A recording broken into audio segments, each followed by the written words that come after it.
Real Bus está de volta à estrada. Uma volta responsável e controlada, seguindo todo o protocolo de higiene recomendado pelas autoridades de saúde. Uso obrigatório de máscaras, álcool em gel para todos, higienização completa dos ônibus e renovação do ar a cada minuto durante o trajeto. Se o seu destino for João Pessoa, Campina Grande, São João do Cariri, Serra Branca, Sumé, Monteiro, São José dos Cordeiros ou São Sebastião do Umbuzeiro, conte com a gente. Mesmo em tempos desafiadores, o compromisso da Real Bus é com a sua satisfação.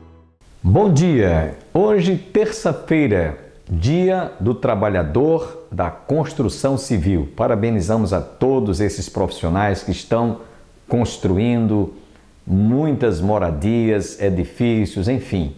Esse é o dia em que nós homenageamos o construtor civil. E você vai ficar agora com a nossa guia turística visitando a cidade de Corazim e também conhecer alguns milagres que foram realizados lá no Mar da Galileia. Viaje conosco através da nossa guia turística, Aline. Shalom e bem-vindos de volta ao Israel com a Aline. Nós estamos na Galileia, em uma cidade chamada Corazim. Essa cidade ela vai ser amaldiçoada por Jesus. E hoje a gente vai caminhar entre os restos arqueológicos, conhecer a história e entender por que essa cidade, junto com Betsaida e com Quefarnaum, foram amaldiçoadas. Então, se vocês estão preparados, vamos começar. Nós estamos na parte norte do Mar da Galileia, vocês podem inclusive ver ele aqui ao fundo. A gente está só a 4 quilômetros de Quefarnaum e 6 quilômetros de Betsaida.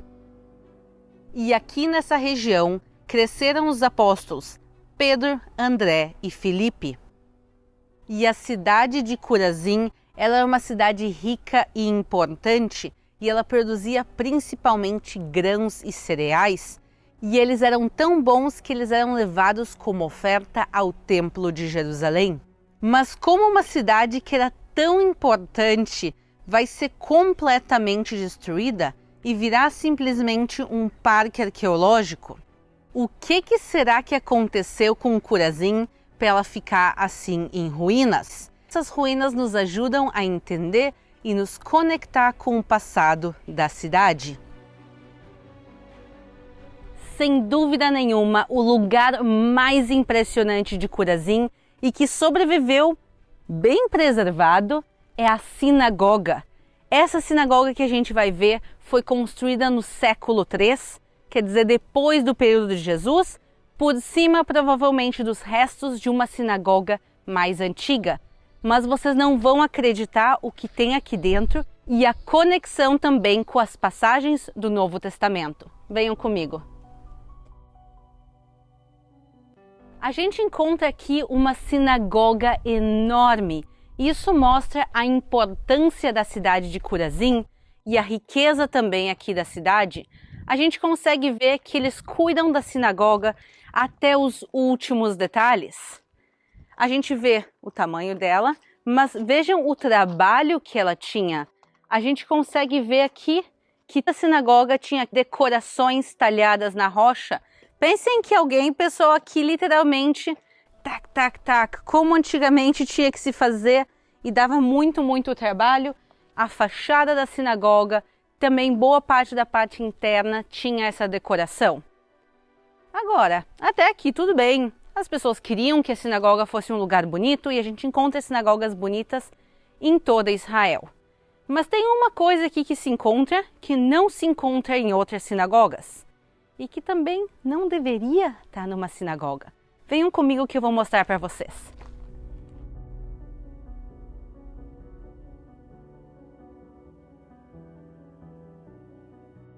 Aqui talhado a gente vê o rosto de uma mulher. E não é de qualquer mulher. A gente vê pelos cabelos. Essa aqui é a Medusa.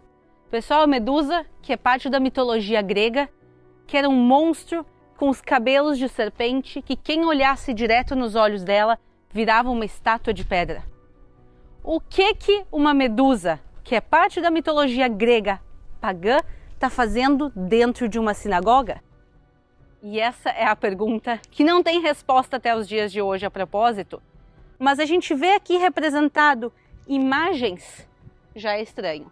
Imagens em 3D, mais estranho ainda, e uma imagem pagã ainda mais estranho. Então, realmente, essa medusa nos mostra que tinha alguma coisa um pouco estranha nessa cidade.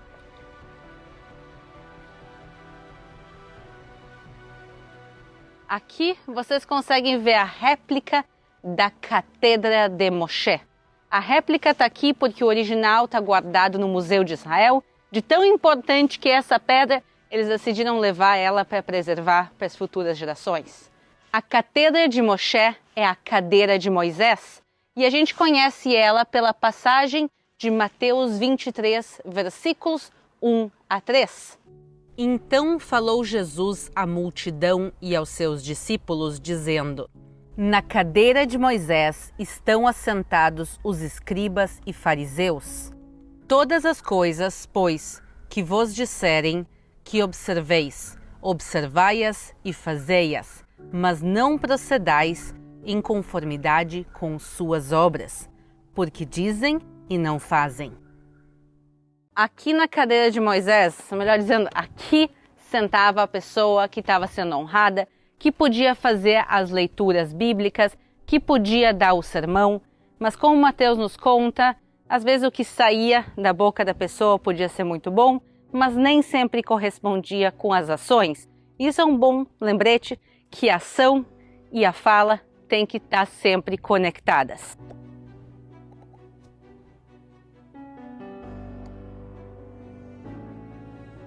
Como vocês já conseguiram ver, a cidade está em ruínas e nenhuma pessoa mora aqui, mas como vocês podem ver, tem mini habitantes aqui, tem esses animais que vivem aqui na região toda e eles são chamados em hebraico de Shafan Sela ou em português da mão do cabo. E esses animais aqui estão aproveitando bem os restos arqueológicos. E uma coisa super marcante de Chorazim é a cor da cidade. Vocês podem ver que todas as casas, todas as construções aqui são pretas por causa dessa pedra. Isso aqui é basalto. As colinas do Golã são vulcões inativos que há muito tempo atrás jogaram sua lava aqui pela região e a população usava as pedras que tinham à disposição. Mas vem, podem entrando, vamos conhecer um pouquinho mais essa construção. Construir em pedra dá muito trabalho, mas tem uma vantagem muito grande nesse material, que é a longevidade dele. Quer dizer, a gente tem aqui edifícios centenários e milenares. Mas se a gente reparar bem, tem uma coisa que está faltando aqui na cidade, que são os telhados. Nenhuma casa mais tem o seu telhado preservado. Por quê? Porque eles eram feitos de madeira, depois pedaços menores de madeira, palha, por cima disso barro e um pouco mais de palha. E esse teto ele era prensado. E já que ele era feito de materiais orgânicos, eles não sobreviveram e por isso a gente só tem a parte da casa e das construções que era feita de pedra. E eu acho interessante que isso nos ajuda a entender algumas passagens bíblicas que aconteceram aqui na Galileia, em Quefarnaum, que é bem próximo daqui. Jesus está numa casa e tem um paralítico que quer chegar até ele e ele não conseguia chegar pela porta principal por causa da multidão que estava em volta. E aí eles fazem o quê? Eles entram pelo telhado da casa e assim eles desmontam esse telhado e aí o paralítico entra até dentro da casa. E assim a gente consegue entender um pouco melhor como eles fizeram isso, entre aspas, com tanta facilidade.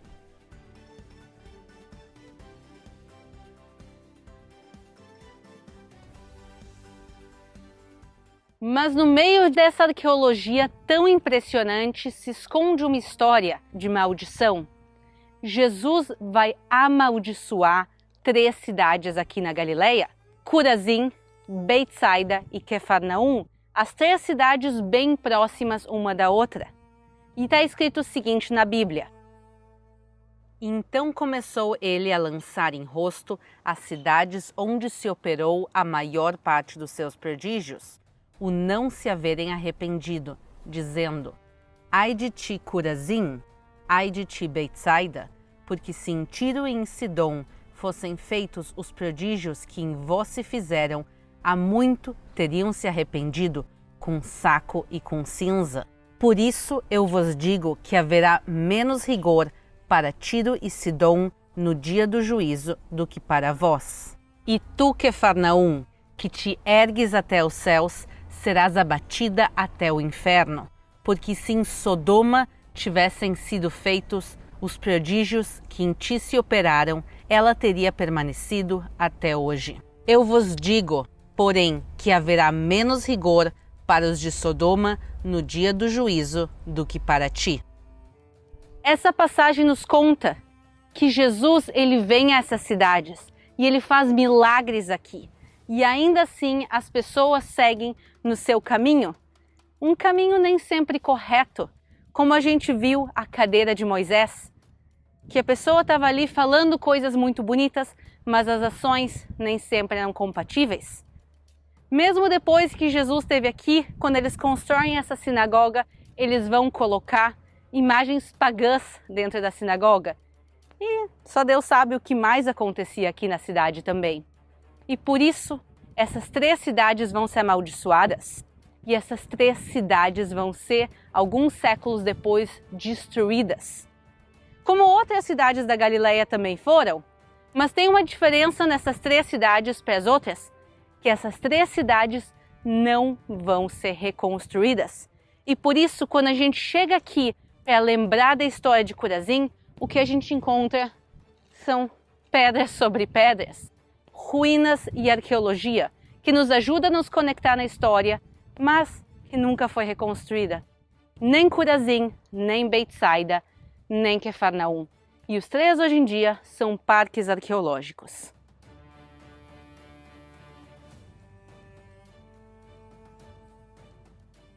Se vocês gostaram de conhecer um pouquinho mais da cidade amaldiçoada de Chorazim, não esqueçam de deixar o like nesse vídeo e de se inscrever aqui no canal.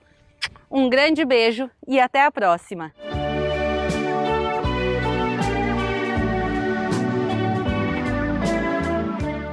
Nós estamos na Galileia, mais especificamente do lado do Mar da Galileia. E hoje a gente vai conhecer juntos os locais de 2 dos milagres de Jesus. Milagres relacionados com peixes e o Mar da Galileia. Então, se vocês estão preparados, vamos começar! O Mar da Galileia ele é fundamental para o Estado de Israel nos tempos modernos, mas também para Israel nos tempos bíblicos. Para começar, as águas do Mar da Galileia são águas doces. Ele é, na realidade, um lago gigantesco com 21 quilômetros de extensão e dele vem boa parte da água potável para Israel e também é um local onde se pesca e se pescavam nos tempos bíblicos. Então, importantíssimo para a vida e para a economia e principalmente porque Jesus escolhe fazer a maior parte do seu ministério aqui em volta desse lago. A gente tem, por exemplo, o Quefarnaum, que fica bem próximo daqui, alguns quilômetros ao norte, a cidade onde ele viveu e fez boa parte dos seus milagres. A gente também tem aqui perto a cidade de Magdala, onde vivia Maria Madalena e onde Jesus também vai passar. A gente tem aqui uma zona inteira de milagres que vai ser o foco do passeio do dia de hoje. E também no final do passeio, pessoal, eu prometo que a gente vai entrar juntos nas águas do Mar da Galileia. Mas vamos primeiro entender o que é o local que fica bem aqui do lado. A história que se passa aqui, ela está escrita no livro de João, capítulo 21. E ela acontece já depois da ressurreição de Jesus. Quando Jesus é crucificado, morre e ressuscita, os apóstolos, na sua maioria, voltam a Galileia, voltam a ser pescadores de peixes. Estavam juntos Simão Pedro e Tomé, chamado Dídimo, e Natanael, que era de Caná da Galileia, os filhos de Zebedeu, e outros 2 dos seus discípulos. Disse-lhe Simão Pedro: vou pescar. Disseram-lhe eles: também vamos contigo. Foram e subiram logo para o barco, e naquela noite nada apanharam. E então eles ouvem alguém aqui onde a gente está gritando para eles: joguem a rede para o lado direito do barco. E quando eles jogam, eles puxam a rede, que vai estar cheia de 153 grandes peixes. E então eles entendem que quem estava aqui na praia era Jesus ressuscitado. E eles vêm e trazem o barco e param aqui. E Jesus vai estar esperando eles com uma mesa posta, o que a gente chama aqui de Mensa Christi, a mesa de Cristo, onde eles vão fazer essa grande refeição juntos.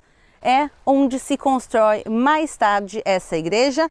Aqui vocês conseguem já ver as escadarias da igreja original, que foi construída no período bizantino, o primeiro período cristão de Israel.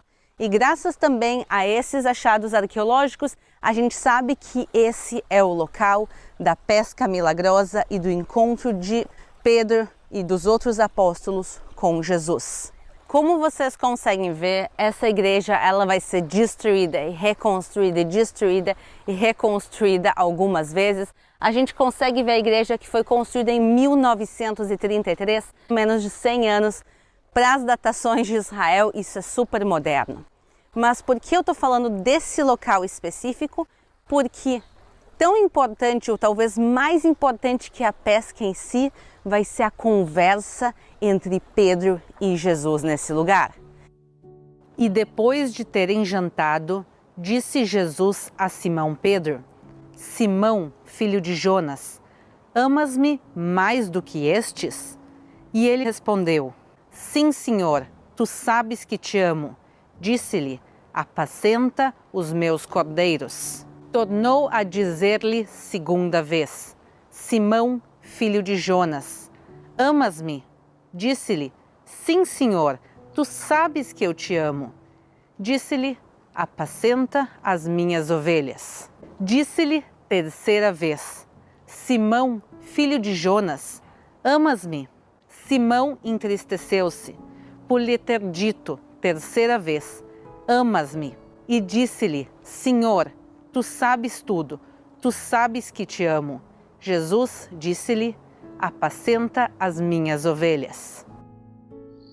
E uma coisa interessante dessa passagem é que Jesus pergunta 3 vezes a Pedro: Pedro, tu me amas?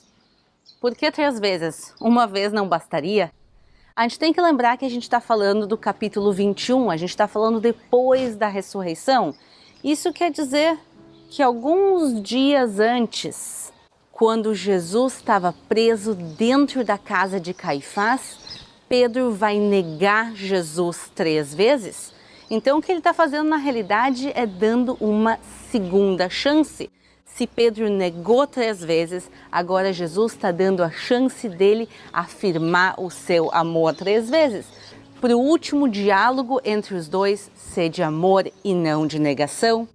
E por isso, quando eu venho aqui, principalmente em épocas normais ou mais normais, quando aqui esse local está cheio de milhares de peregrinos, em média 8.000 pessoas aqui passam todos os dias. E é um local lindo para se sentar e falar do amor de Deus, de se falar do perdão e de se falar de segundas chances. Estamos entrando nessa igreja moderna, mas ao fundo a gente consegue ver as fundações da igreja original do início do século IV e também a pedra original dos tempos de Jesus. Segundo a tradição, sobre ela aconteceu essa refeição de Jesus, Pedro e os discípulos.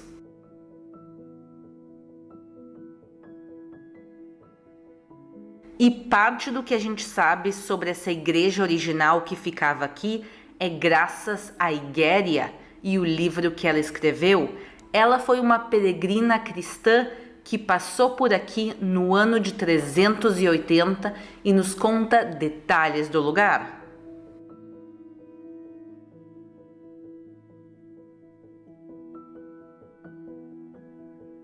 Bem próximo daqui aconteceu outro milagre ligado a peixes, a multiplicação dos pães e dos peixes, e é para lá que a gente vai agora.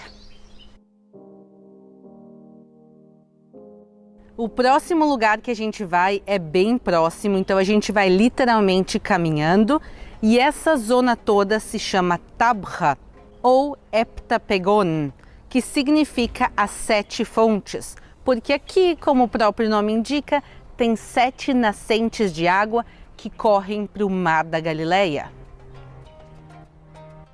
Chegamos no local da multiplicação dos pães e dos peixes. Ele fica dentro dessa igreja hoje em dia, mas antes de a gente entrar, eu quero mostrar algumas coisas super legais que tem aqui do lado de fora, começando por esse círculo aqui de pedra. Vamos dar uns segundinhos para vocês olharem para isso aqui e tentarem adivinhar o que isso pode ser. Eu vou começar contando de que data isso é. Isso aqui é do século V, quer dizer, tem um pouquinho mais de 1500 anos e foi trazido de outra igreja, não é dessa igreja originalmente, e sim de uma igreja na cidade de Hebron, a cidade dos patriarcas. Dei mais uma olhadinha. Conseguiram descobrir o que é isso? Isso aqui é um batistério. Aqui é onde as pessoas se batizavam. Nos tempos antigos, as pessoas entravam na igreja depois de serem batizadas. Era uma época que tinha muitas conversões e as pessoas vinham aqui e podiam se batizar. E como vocês podem ver pelo tamanho aqui, uma pessoa adulta sim pode entrar também se abaixando. Então aqui a gente vê que era feito o batismo de pessoas adultas. Comenta aqui embaixo se tu adivinhou ou não que isso era uma pia batismal. E esse aqui, será que vocês também conseguem adivinhar o que era? Como vocês estão vendo, também é circular, mas ele é feito de pedra basáltica, que é uma pedra comum aqui também na região.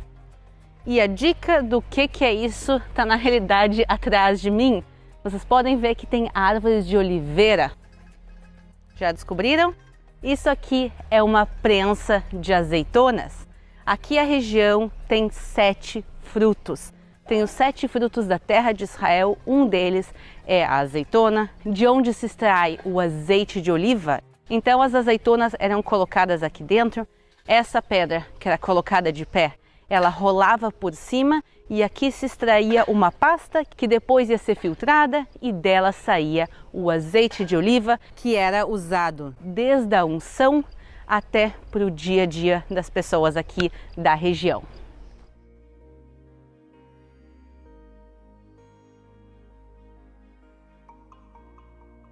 Vamos aproveitar esse momento que a gente está quase entrando na igreja para a gente fazer a leitura do texto bíblico.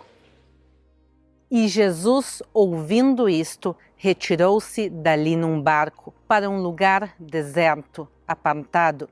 E sabendo-o, o povo seguiu-o a pé desde as cidades. E Jesus, saindo, viu uma grande multidão e, possuído de íntima compaixão com ela, curou os seus enfermos. E sendo chegada a tarde, os seus discípulos aproximaram-se dele, dizendo: o lugar é deserto e a hora já é avançada. Despede a multidão para que vão pelas aldeias e comprem comida para si. Jesus, porém, lhes disse: não é mister que vão, dai-lhe vós de comer. Então eles lhe disseram: não temos aqui senão 5 pães e 2 peixes. E ele disse: traei-mos aqui. E tendo mandado que a multidão se assentasse sobre a erva, tomou os 5 pães e 2 peixes, e erguendo os olhos aos céus, os abençoou, e partindo os pães, deu-os aos seus discípulos, e os discípulos à multidão. E comeram todos, e saciaram-se, e levantaram dos pedaços que sobejaram 12 alcofas cheias. E como a gente viu na passagem bíblica, não só eles comem, como estão saciados, como sobra comida. Quanta comida vai sobrar? 12 cestas. E o 12, obviamente, não é por acaso, e não é por acaso que ele foi colocado especificamente no texto bíblico. Quando eu falo para vocês 12, o que vocês lembram? Talvez dos 12 apóstolos, Mas se a gente falasse de uma população que vivia aqui, que era uma população judaica há 2000 anos atrás, e se falasse o número 12, a primeira coisa que ia vir à cabeça deles são as 12 tribos de Israel. Então, quando sobram 12 cestas, quer dizer, sobram 12 cestas como as 12 tribos de Israel, quer dizer, como todo o povo de Israel. É uma mensagem que não só aquela comida eram para 5.000 pessoas que estavam aqui, sem contar mulheres e crianças, mas também que era um convite aberto a todos aqueles que não estão aqui, se quiserem, tem suficiente para todo mundo. Então, Jesus deixa aqui um convite aberto a todos e o meu convite a vocês é entrar e ver a igreja. Vamos lá!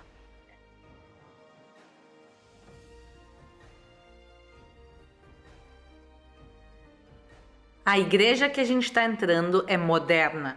Ela foi construída em 1982, mas construída sobre restos de duas igrejas mais antigas.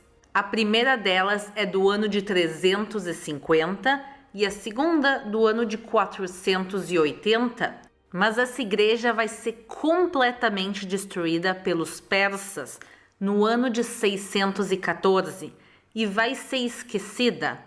Ninguém sabia o local exato da multiplicação dos pães e dos peixes até 1932, quando começaram escavações arqueológicas aqui nesse lugar, onde eles acharam os restos dessa igreja, inclusive o piso. O piso que a gente está caminhando, pessoal, é original de mais de 1.500 anos.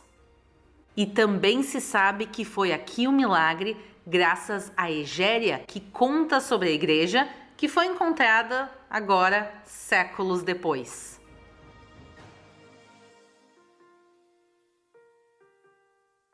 O mosaico original, ele é enorme e lindíssimo, mas a parte mais importante é a que está aqui, bem na frente do altar, que relata o que aconteceu aqui. A gente consegue ver os 2 peixes do lado e no meio uma cesta com 4 pães. Mas a pergunta que surge é: por que 4 pães?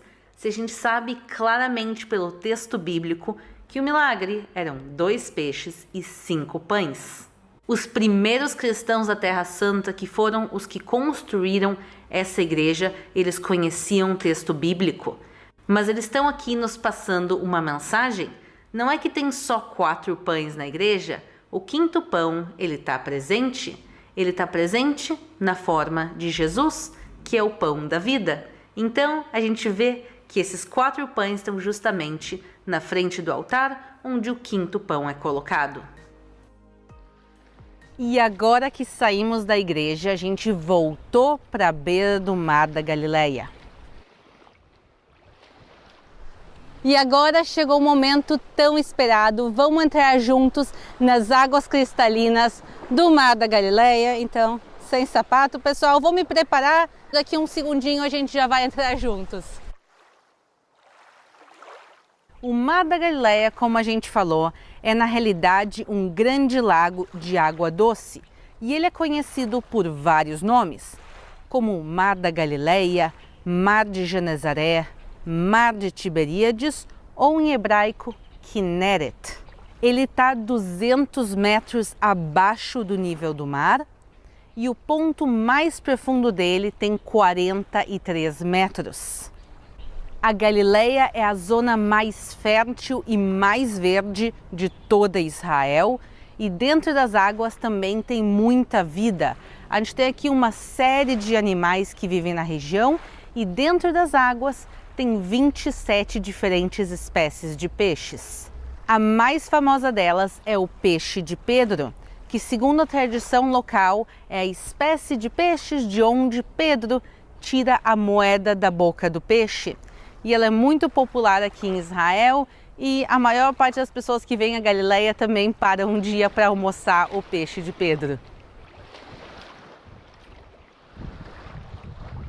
E saindo das águas, a gente vê aqui na beira um monte de conchinhas pequenininhas e elas também nos mostram quanta vida tem dentro dessas águas.